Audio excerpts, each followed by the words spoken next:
স্টেশনে বসে ভিডিওটা করছি এই কারণেই, বিশাল বড় একটা স্ক্যাম হয়। আজকে আমি তারকেশ্বর থেকে বিনা টিকিটে চলে এলাম মগরা। ভাবছি কেন বিনা টিকিটে? শুন, গল্পটা একটু অন্যরকম। 2:18 ট্রেন ধরি তারকেশ্বর থেকে। 2:18 ট্রেন এই ধরার আগে প্রায় 15-20 মিনিট আগে, মানে 1:47 নাগাদ আমি ইউটিএস মোবাইল অ্যাপ থেকে টিকিটটা কাটি। তো টিকিটটা যথারীতি কাটার হয়েছে। আপ ডাউন 30 টাকা ভাড়া, সেটা ফোনপে থেকে ডেবিট হয়েছে। কনফার্মেশন টিকিটটা দেখালো, হ্যাঁ শিওর। ব্যাস, আমি নির্ভাবনায় ট্রেন ধরলাম, চলে এলাম শেওড়াফুলি এসে বসে আছি। যেমন প্রত্যেক দিন হয়, টিকিট কেটে যাওয়া তাতে। হঠাৎ টিটি চেকার তারা এসে টিকিট চেক করছে। তো সবাই যথারীতি টিকিট দেখাচ্ছে।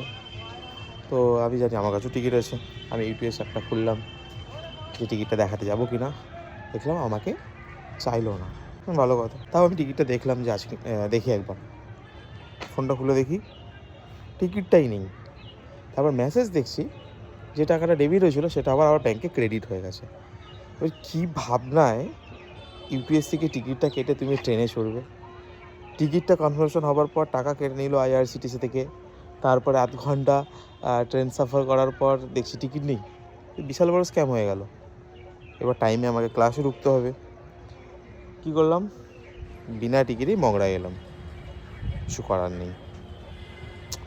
তাই ইউটিএসে ভরসা মনে হয় খুব বেশি করলে হবে না। বিশাল বড় স্ক্যাম হয়ে যেত আজকে আমার সাথে। চল শেয়ার করলাম, যদি ভালো লাগে তোমরা এই জিনিসটাকে অ্যাভয়েড করো। ওকে।